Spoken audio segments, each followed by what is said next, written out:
Olá, eu sou o Tataco e a aula é sobre literatura, conceitos e funções. A palavra literatura significa primeiras letras. E essa expressão artística, que é a literatura, tem como seu objeto o texto escrito. Mas aí já entramos num dilema. Uma vez que alguns estudiosos indicam que exista uma literatura de tradição oral, assim como, por exemplo, os nossos indígenas aqui do Brasil. E há outros que defendem veementemente que literatura só existe a partir do advento da escrita, há mais ou menos uns 3.000 anos antes de Cristo. Independentemente de se a literatura existe antes ou depois da escrita, o que nós temos que refletir aqui é a respeito do seguinte: a literatura é um exercício da nossa linguagem, essa instância superior. Então, para entender a obra de arte, nós temos que primeiro entender o que é linguagem.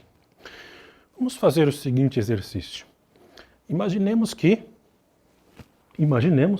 somos a humanidade.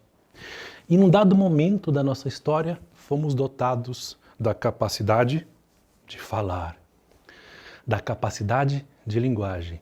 Essa capacidade de dar nome para as coisas, de se perguntar a respeito das coisas do mundo e significá-las. Num dado momento, nós, a humanidade, vimos o Sol, aquela estrela brilhante, aquela esfera brilhante que nos aquece e nos ilumina. Essa esfera só pode ser um Deus, porque de repente ela se fecha, cai água do céu, essa água mata minha sede, faz crescer as plantas, essa esfera me protege. É no exercício da linguagem que o ser humano significa o mundo à sua volta. Ao se perguntar o que é isso, nós damos significado para as coisas que estão ao nosso redor. Seria, então, a linguagem uma tradução desse mundo sensível, desse mundo que vemos, desse mundo que sentimos. Mas isso ainda não é literatura. Essa tradução do mundo, da linguagem, criou os mitos, criou as explicações a respeito das coisas que existem, criou as religiões, as histórias. Essa linguagem que usamos criou as ciências para explicar o mundo. Mas isso não é literatura. Platão, na antiga Grécia, dizia que esse mundo que vemos aqui não é o mundo verdadeiro. É um mero resquício, uma sombra do que seria o mundo das formas perfeitas. Platão diz que uma entidade máxima chamada Demiurgo observou essas formas perfeitas e criou o mundo que nós vemos. Criou os seres humanos.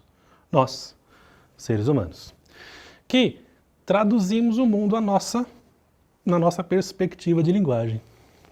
Mas, vejam só, essa nossa tradução é de fato uma imperfeição, pois observamos esse mundo que já é uma segunda perspectiva da grande divindade, segundo Platão. Essa tentativa de representar, de significar o mundo através da obra de arte ou da filosofia é conhecida e cunhada por Platão como mimesis ou mimesis. Não sabemos exatamente a pronúncia correta. Que seria a imitação. A imitação dessas formas que vemos à nossa volta. A imitação das formas perfeitas. Uma tentativa de representar o mundo perfeito, do qual um dia já fomos parte, porque se a entidade máxima nos criou a partir dessa forma perfeita, nós, de alguma maneira, estamos nesse plano perfeito. Mas somos apenas uma sombra, uma representação daquilo que verdadeiramente somos. Platão chamou isso de reminiscência, que é uma saudade daquilo que um dia fomos e não somos mais. E tentamos chegar a isso através desse exercício criativo da linguagem, que é a arte.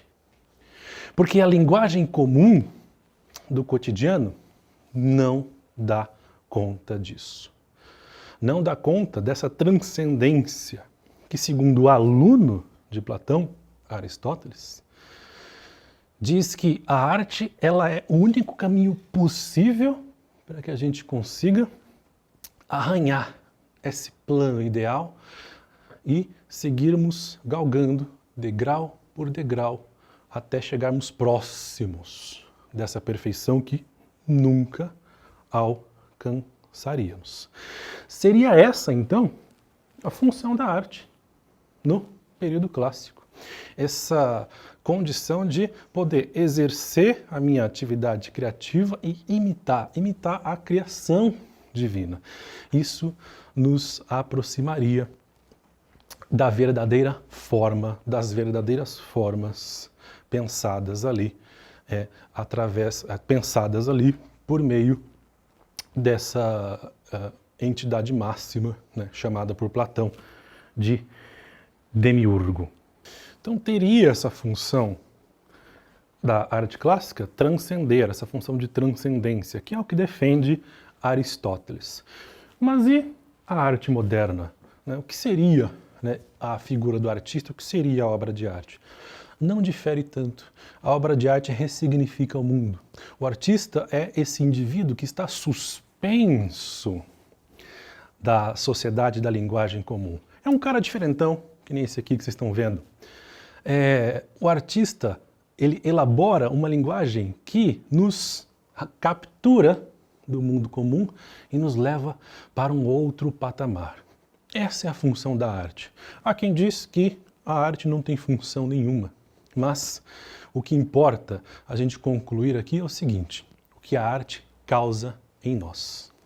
Se você consegue se sensibilizar diante de uma obra de arte, seja uma escultura, seja uma canção, seja um filme, no cinema, na televisão, seja um grande épico clássico, se você consegue ser tocado ou tocada por isso, significa que não foi a obra de arte que fez isso com você. Você, na verdade, reconheceu a arte que existe em você projetada naquela obra. Em outras palavras, aquela arte existe também em você porque ela busca essa transcendência. E essa transcendência está bem fundo lá na nossa alma. Então, fizemos considerações aqui a respeito da literatura, de conceitos, de funções, do que seria arte clássica e arte moderna. Falamos dessa imitação, né, que é a mimes ou mimesis, essa representação da natureza. E a linguagem artística nada mais é do que essa tentativa de traduzir o mundo à nossa volta. É isso. Obrigado.